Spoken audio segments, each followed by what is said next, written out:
Assalamu alaikum wa rahmatullahi wa barakatuh. This is the third part of the second chapter, Linear Momentum. At the end of this video, you are going to be able to verify the law of conservation of linear momentum.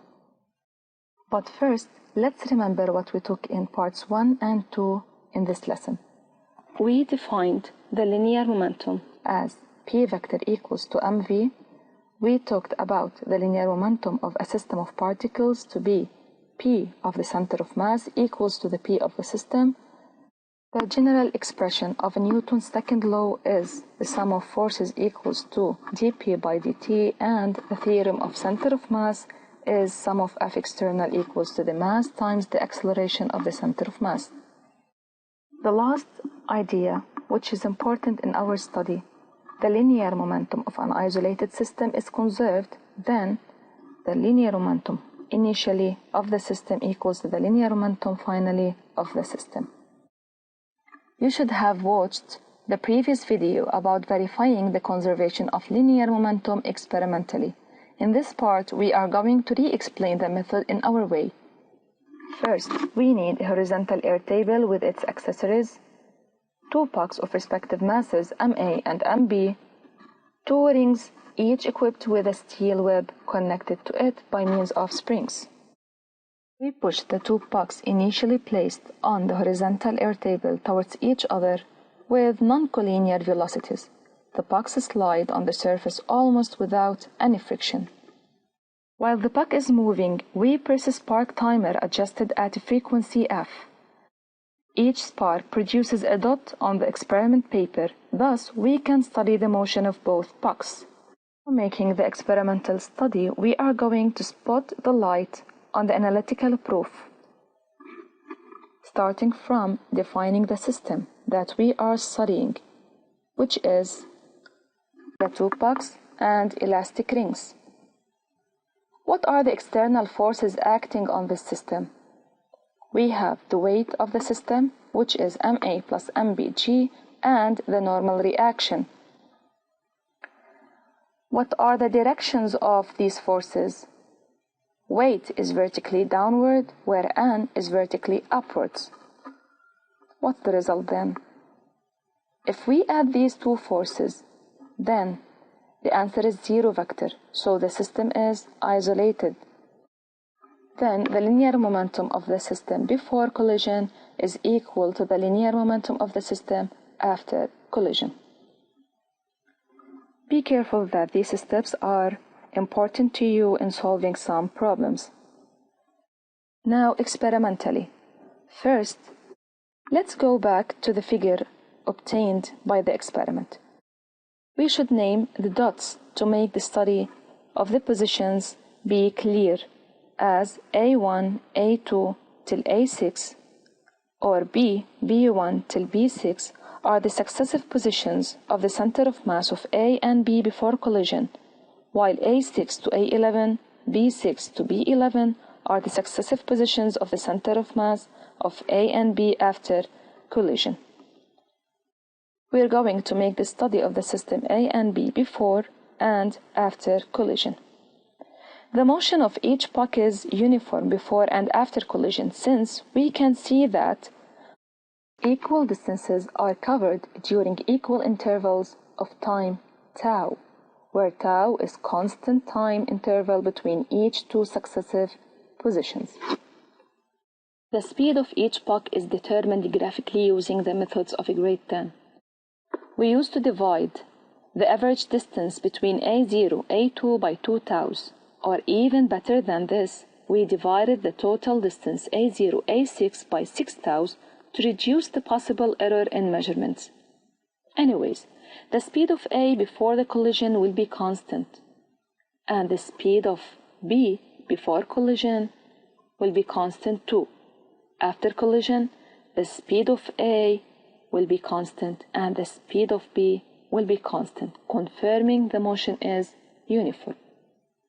Knowing that the speed is constant, does it mean necessarily that the velocity is constant? Of course not. Then, what are the conditions the velocity as a vector should verify to be considered constant? Perfect. It is considered constant when it conserves same magnitude and same direction.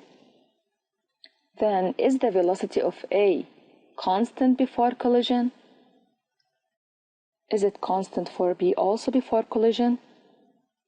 After collision, is the velocity is constant for A or even for B? Yes, it is. What is the purpose then?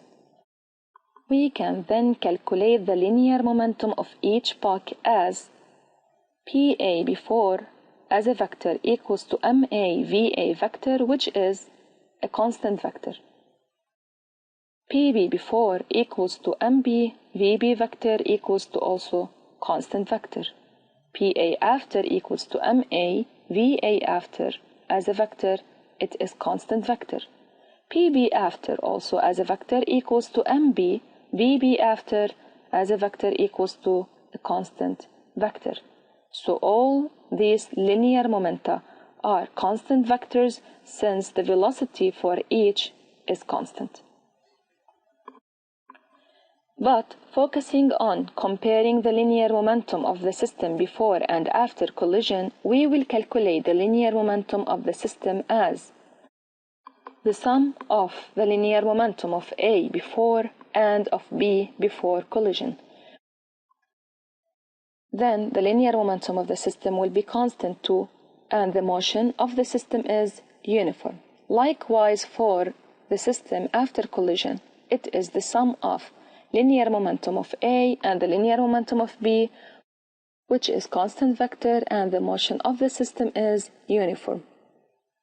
The question then is, are they equal? To find the answer, we use the first method. We're going to join the center of mass of each couple AI, BI, and we're going to find that they form a straight line and the distances between successive positions are equal, thus representing a uniform rectilinear motion of the center of mass, so the vector Vg is constant vector, where Vg is the velocity of the center of mass of the system. Therefore, the linear momentum of the system, which is equal to ma plus mb times the velocity vector of g, the center of mass of the system, is also constant through the motion before and after collision. As a result, the linear momentum of the whole system, which is the linear momentum of the center of mass, is constant. Then, linear momentum is conserved. This is a method. But if we don't know the line joining the center of mass, can this be verified? The answer is yes. Let's try to make the study. Remember that the linear momentum of A and B are vector quantities, and they are non-collinear vectors. Hence, we should represent their vectors considering a scale. Measuring the linear momentum of the system before collision means adding vectors. We represent the vectors of linear momentum of A and that of B before collision and after collision, then add them as vectors. So we find that the two measured vectors before and after collision have same magnitude and same direction. Thus, the linear momentum is conserved. Note that you can represent the two vectors anywhere in the region and you are not restricted with this line, and the vectors will be clearly parallel to each other. This is the end of the method of verification of the conservation of linear momentum. You should study the main ideas of the lesson we have taken till now. If you have any unclear step, don't hesitate to ask. Good luck.